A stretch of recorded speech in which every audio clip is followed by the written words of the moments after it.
Lots of news going on down in Washington. She's one of cable's most recognizable faces. We have some quick headlines that were caught on camera. Often interviewing world leaders. We interviewed the president and his wife. Fox and Friends host Ainsley Earhardt. There is a light that I have found that lives inside me, and I have found it through Jesus Christ. Known for speaking boldly about her faith on air, she's now sharing the personal details of her testimony in her new memoir, The Light Within Me.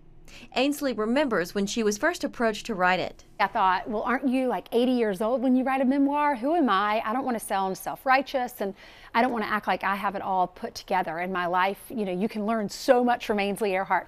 It's more of just giving God the glory. And so I couldn't say no to that offer, because I felt like if I had said no, I would be saying no to God wanting me to tell my story of how God changed my life. That story starts in South Carolina. Ainsley writes about growing up in a Christian home, but it wasn't until college that she came to know Jesus. I was in a Bible study, Henry Blackaby's Experiencing God, and I started to experience God as I was reading the pages of this workbook and studying scripture. She was at a frat party, of all places, when her life changed forever. In the middle of the party, I looked around and I just said, I'm tired of this. I'm tired of living this way and doing this almost every single night in college. And I walked outside and sat down on the stoop and I just said, Jesus, I don't know how to pray this, but will you come into my life? Throughout the book, she writes about seeking God's will. That's what Ainsley felt she was doing while working at a San Antonio CBS affiliate.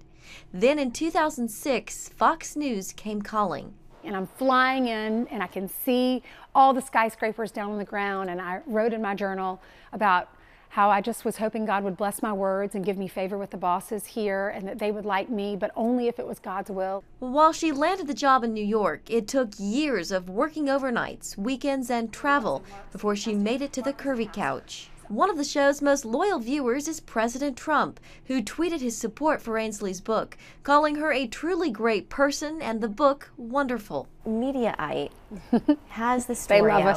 us. They have the story out about you that says that you in particular are afraid to critique the president. Oh, really? How do you deal with that kind of criticism?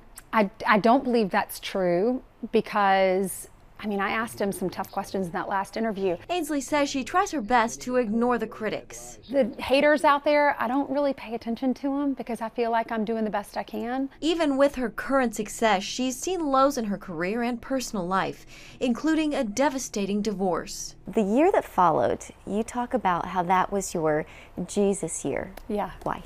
So Jesus died when he was 33, and when I was 33, I was coming out of a failed marriage and was in a really low point in my life because I was really sad about that. God healed me so much during that period. So I loved that year because I leaned on God. And then as a result, I started checking things off my bucket list. She says she started spending more time with family and friends and traveling, then eventually met her future husband, Will. The two married in 2012. 3 years later, Ainsley learned she was pregnant, but she lost the baby. How did you get through that? I got through my miscarriage with God. And I just said, you know, I prayed and prayed that God would give me a healthy baby, and the baby wasn't healthy and wasn't viable. And so the baby is with God in heaven now, and I know I'll see that baby again. And I went home and I just cried that afternoon. She says God not only got her through that, he gave her hope for another baby. And I learned at that point to just trust God. And eventually I got pregnant 3 months after that miscarriage. Hayden was born in 2015. I pray that I live a very long life so that I can see her get married and see her have children one day. She is such a joy. She's such an answer to prayer.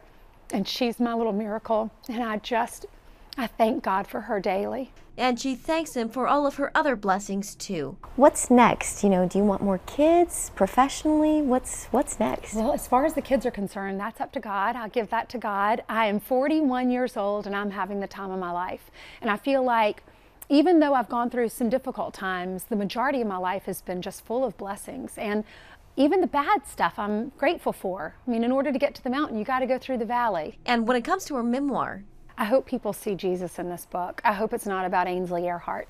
Everything in this book that I have done in my life is because of God. It's because I asked him to come into my life. In New York, Jenna Browder, CBN News.